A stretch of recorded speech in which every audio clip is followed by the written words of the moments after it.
निरंजनो निराकार एको देवो महेश्वरा मृत्युमुखात् गतं प्राणम बलादाकृष्य रक्षते। निरंजन निराकार महेश्वर ही एकमात्र महादेव हैं जो मृत्यु के मुख में गए हुए प्राण को बलपूर्वक निकालकर उसकी रक्षा करते हैं। मर्कंड ऋषि का पुत्र मार्कंडेय अल्पायु था। ऋषियों ने उसको शिव मंदिर में जाकर महामृत्युंजय मंत्र जपने की सम्मति प्रदान की। मार्कंडेय ऋषियों के वचनों में श्रद्धा रखकर शिव मंदिर में महामृत्युंजय मंत्र का यथाविधि जाप करने लगे। समय पर यमराज आए, किंतु मृत्युंजय की शरण में गए हुए को कौन छू सकता है। यमराज लौट गए। मार्कंडेय ने दीर्घायु पाई और मार्कंडेय पुराण की रचना भी की। ओम मृत्युंजय महादेव त्राहि मां शरणागतम जन्म मृत्यु जरा रोगै पीडितम कर्म बंधनै। हे मृत्युंजय महादेव, मैं सांसारिक दुविधाओं में फंसा हुआ हूं। रोग और मृत्यु मेरा पीछा नहीं छोड़ रहे हैं। मैं आपकी शरण में हूं, मेरी रक्षा कीजिए। महामृत्युंजय मंत्र महामंत्र है, जिसके यथाविधि पारायण से व्यक्ति पापों से छूटकर सुख समृद्धि प्राप्त करता है। इस लोक में नाना प्रकार के कष्टों से, मृत्यु भय से मुक्त होकर संपत्ति रिद्धि सिद्धि प्राप्त करने का सरल उपाय महामृत्युंजय मंत्र ही है।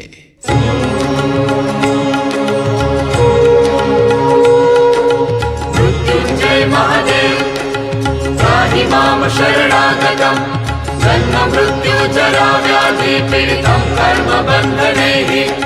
मृत्युंजय महादेव त्राहि मां शरणागतम् जन्म मृत्यु जरा व्याधि पीडितं कर्म बन्धनैः। मृत्युंजय महादेव त्राहि मां शरणागतम् जन्म मृत्यु जरा व्याधि पीडितं कर्म बन्धनैः।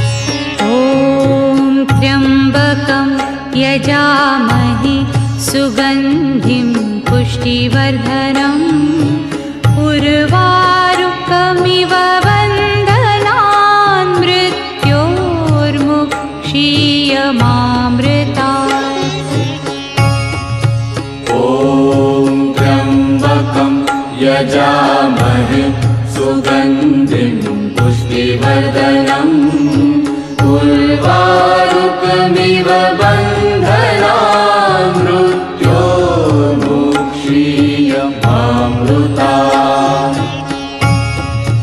ॐ त्र्यम्बकं यजामहे सुगन्धिं पुष्टिवर्धनम् उर्वारुकमिव बन्धनान् मृत्योर्मुक्षीयमामृतात्। ॐ त्र्यम्बकं यजामहे सुगन्धिं पुष्टिवर्धनम् उर्वारुकमिव बन्धनान् मृत्योर्मुक्षीयमामृतात्। ॐ त्र्यम्बकं यजामहे सुगन्धिं पुष्टिवर्धनम् उर्वारुकमिव बन्धनान्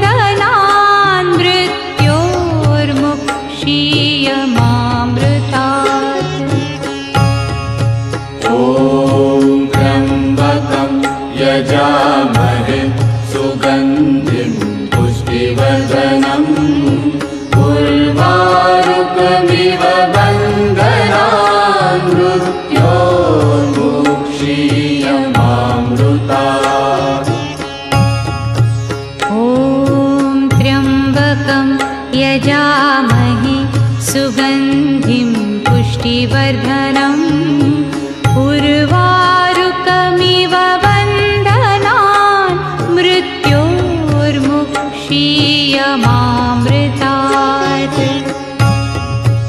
ॐ त्र्यम्बकं यजामहे सुगन्धिं पुष्टिवर्धनम् उर्वारुकमिव बन्धनान्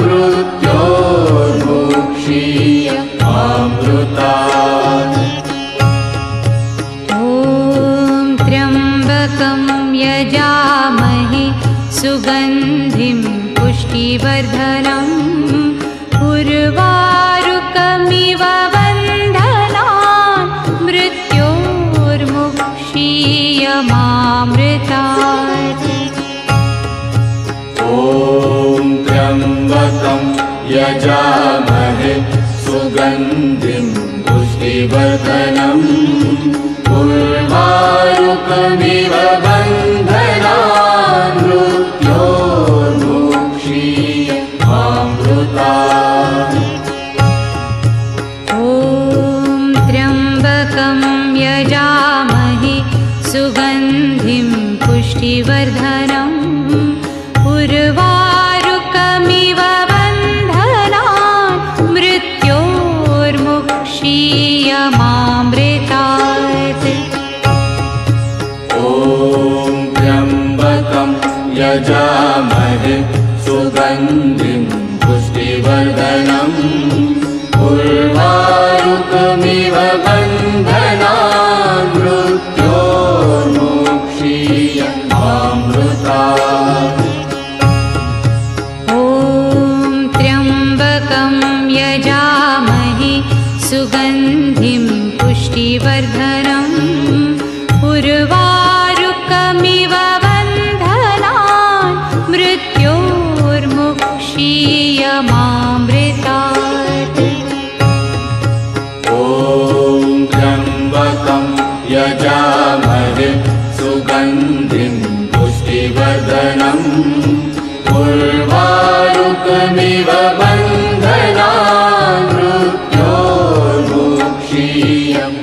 मृत्योर्मुक्षीयमामृतात् ॐ त्र्यम्बकं यजामहे सुगन्धिं पुष्टिवर्धनम् उर्वारुकमिव बन्धनान् मृत्योर्मुक्षीयमामृतात् ॐ त्र्यम्बकं यजामहे सुगन्धिं पुष्टिवर्धनम् उर्वारुकमिव बन्धनान्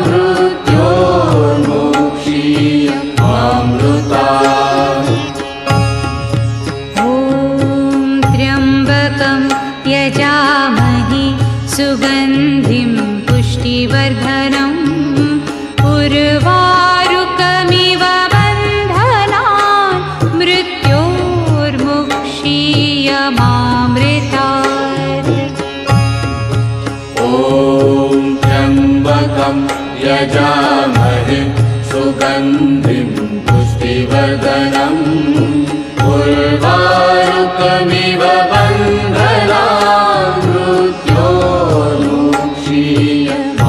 मृत्योर्मुक्षीयमामृतात् ॐ त्र्यम्बकं यजामहे सुगन्धिं पुष्टिवर्धनम् उर्वारुकमिव बन्धनान्